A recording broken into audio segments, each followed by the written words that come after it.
Rosh Chodesh Tov Umvorach. Aujourd'hui, on est Rosh Chodesh Adar Rishon.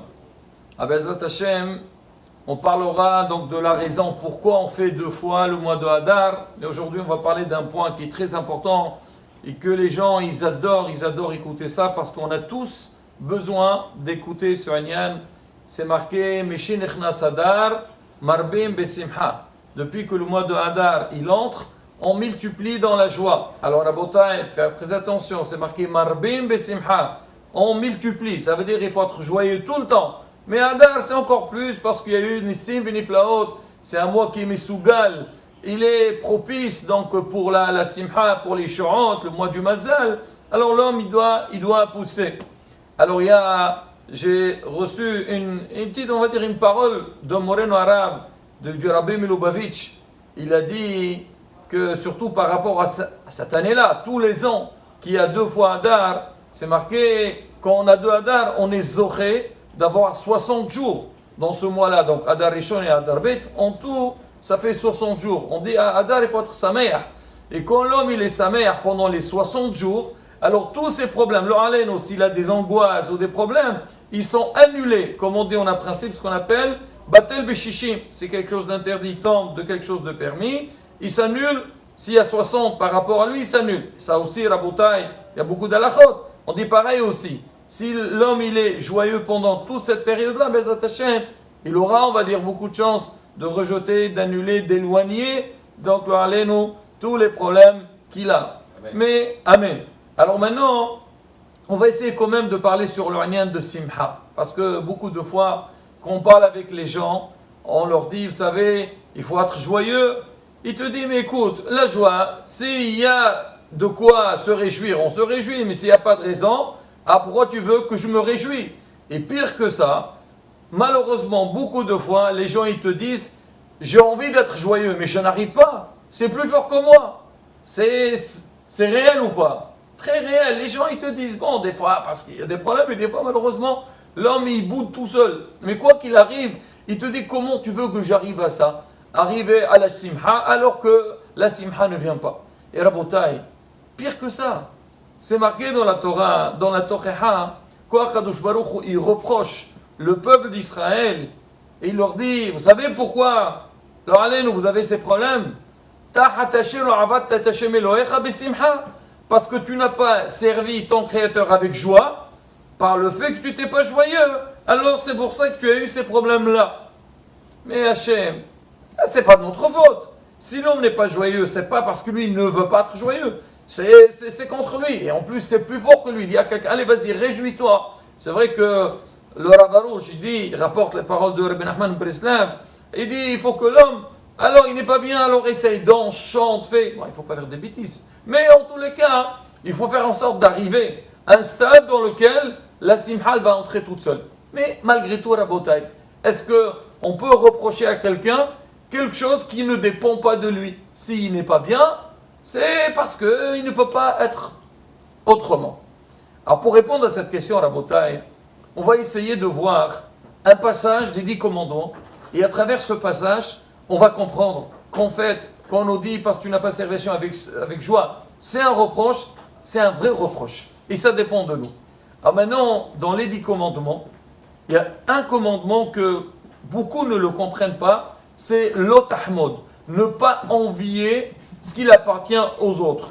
La maison de ton ami, la femme, son serviteur, sa servante, son taureau, son âne, et tout ce que ton ami possède, l'homme il ne doit pas l'envier, ne pas le convoiter. Pourquoi? Alors on nous dit, d'accord, tu me dis c'est pas bien, mais l'envie, il ne dépend pas de moi. Tu me dis ne vole pas ce qu'il appartient à l'autre, je comprends, parce que je vais faire une action et je veux prendre ce qui ne m'appartient pas. Mais là, l'envie vient tout seul. Donc comment Hachem il peut reprocher à l'homme?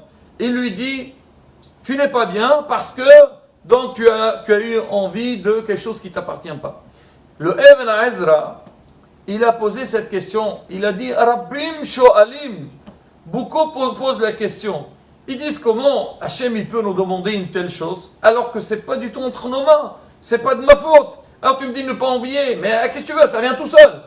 Ah, pourquoi Bémet Hachem? Comment il peut nous demander et même nous reprocher sur ça? Il dit Machal et Davardome. Il ramène une toute petite parabole. Il y avait une fois un paysan, quelqu'un, on va dire, un homme simple. Il passe, il est dans son chemin, qu'est-ce qu'il voit? Il voit le carrosse donc de la princesse qui passe devant lui. Il regarde, il voit la princesse avec tout son hadar, bien sûr avec son élégance.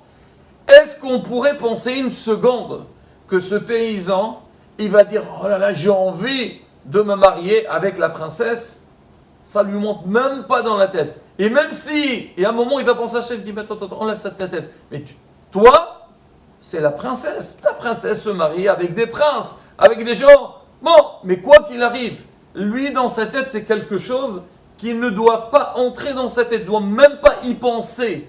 Alors, il dit le Ibn Ezra, c'est pareil. On dit Bene Haye Omzone. Les enfants, la vie, c'est-à-dire la santé, maisonnée, la parnassa, c'est des choses qu'Hachem il les donne. Ce que toi tu reçois, c'est Hachem il te l'a destiné à toi. Ce qu'il a reçu l'autre, c'est pour l'autre, pas pour toi. Donc l'homme il doit se mettre dans sa tête. Si mon ami, il possède des choses, c'est pas pour ça que moi je ne, ça monte même pas dans la tête que j'envie ce qu'il a. Parce que ce qui est à lui, il est à lui, il n'est pas à moi. Maintenant, avoir, on va dire, l'envie de progresser, d'avancer, de réussir dans sa vie, là, et pourquoi pas? L'homme, il doit être ambitieux dans sa vie, il doit essayer de réussir et confronter les problèmes, et bien sûr, faire des tefilot à Kadosh Baruch Hu pour cacher Milad, Bezrat Hashem, pour avoir ce qu'il a besoin. Alors on dit aussi, c'est pareil pour la simha. L'homme, c'est que Hashem, il te dit, si moi je te dis, tu t'es pas réjoui et c'est un défaut, sache-le que tu as la possibilité d'être joyeux. Ah, mais si tu es comme ça, bah, c'est toi qui le cherches. C'est toi qui le cherches. Ah, mais c'est plus fort que moi. On n'a pas dit que c'est facile, c'est vrai aujourd'hui. Combien de travail derrière pour que l'homme, il arrive, il réussisse à avoir ses mains. Alors, allez-nous surtout connaître des problèmes.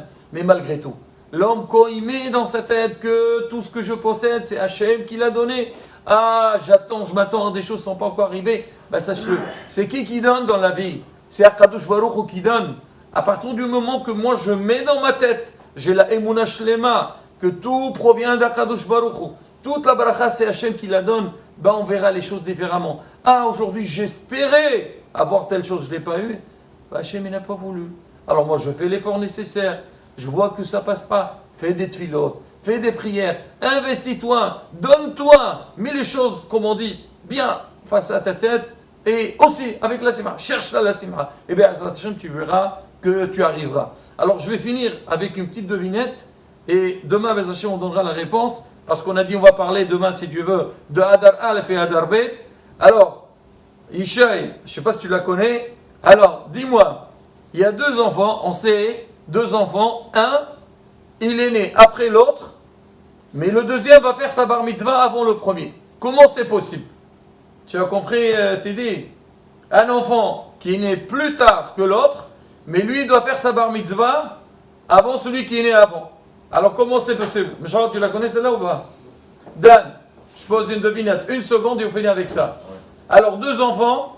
Un, il est né après l'autre. Le deuxième, il fait sa bar mitzvah avant le premier. On ne dit pas qu'il a des problèmes. Aucun problème. Celui qui est né plus tard, même quelques jours plus tard, et il n'est pas l'aîné, il fera la bar mitzvah avant l'autre. Comment c'est possible? Alors demain on donnera la réponse, Bezrat Hashem.